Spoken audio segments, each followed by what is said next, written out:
The cycle of Azina's vengeance deepened as the dry season crept over Opar village like a slow fever. The palm trees drooped under a merciless sun, their fronds brittle, offering little shade or secrets anymore. The once lively palm wine shop stood quieter now, not empty, but emptier. Fewer voices laughed inside. Fewer feet shuffled through the doorway at dusk.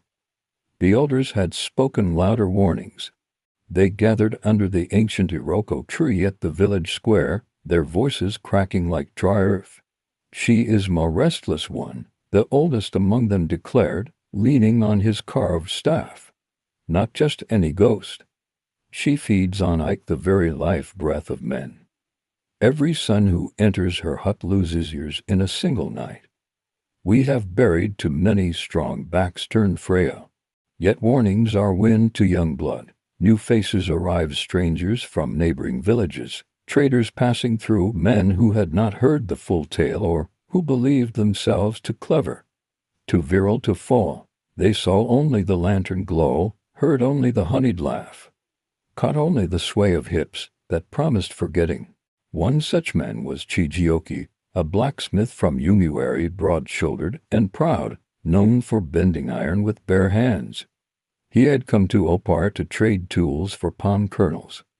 On his third evening, drawn by talk of the sweetest wine and sweeter company, he stepped into his inn's hut. She poured for him slowly, bending just enough that the wrapper slipped low across her breasts.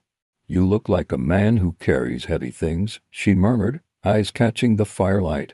"Let me lighten your load tonight." Chijioki laughed deep and sure. He drank deeply. He watched her move. When the others left, and she beckoned him to the back room, he followed without hesitation. The mat welcomed them. Her skin was cool as silk against his heat. She rode him first slow, then fierce, her full S rising and falling like ocean waves, breast swaying heavy and hypnotic. He gripped her narrow waist, lost in the rhythm. Grunting praises to her body, others joined soon after, two hunters who had lingered. Emboldened by wine and envy, they took turns, sometimes together, hands everywhere, mouths claiming every curve. Azine arched and cried out, urging them on, her nails leaving red trails that felt like fire. Seed after seed spilled into her, and with each release, something invisible drained from the men, a subtle theft. Like breath stolen from lungs, they slept in a tangle of limbs.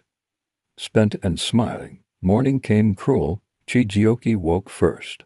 His chest felt hollow, as though someone had scooped out his strength. He tried to rise, his arms trembled like a child's. Beside him, the hunters lay pale, lips cracked, eyes sunken. Azine was gone, no trace, no scent, only the faint smell of old smoke, and something metallic, like blood left too long in the air. He crawled outside. The village woke to see three men stagger from the hut like walking corpses. Chijioki collapsed near the stream. The hunters died before noon, one clutching his chest, the other whispering. Her eyes, they turned black at the end. Word reached the square. This time, fear finally outweighed lust. A Didi, a powerful medicine man from the neighboring clan, was summoned. Old man Okoro, face scarred from a lifetime of battles with unseen things, arrived with a goatskin bag of herbs curries, and a staff topped with a carved python. He listened to the tales without blinking. "That is no ordinary ma," he said at last. "She is a bench twisted by murder, born back not to be reborn, but to unmake. The stoning broke her soul's path. Now she drinks life to fill the hole they put in her. Palm wine is her lure, flesh her altar, semen her sacrifice." He demanded the village do what had never been done, make amends to the dead. At midnight, under a moon thin as a blade, the entire village gathered at the square where Azine had been killed years before. They brought white cola, palm oil, a black cock, and the wrapper she had worn, that fatal date preserved by her mother, who had wept in silence ever since. Okoro drew a circle of ash and camwood. He poured libations, chanting in low, rolling Igbo. The air grew thick. A wind rose from nowhere, carrying the scent of fermenting sap, and grave dirt. Then she appeared, not in the hut, but in the center of the circle, more solid than shadow, less than flesh. Her beauty was terrible now, skin still ebony but glowing faintly cold, eyes bottomless. Hips still swaying but with the slow inevitability of a pendulum counting down lives. The villagers gasped, some fell to their knees. Alcora did not flinch.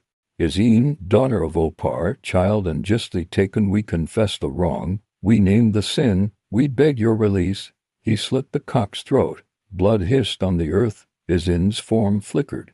For a moment, rage twisted her face, the same rage from the day stones crushed her bones. Then something softened, a single tear, impossible, ghostly, slid down her cheek. I was innocent, she whispered, voice echoing inside every skull. But vengeance has eaten me too. She looked at the crowd, at the trembling young men, the ashamed elders, the mothers clutching sons. I release you, she said. But remember, a lie told in fear kills twice. Her form unraveled like smoke from a dying fire.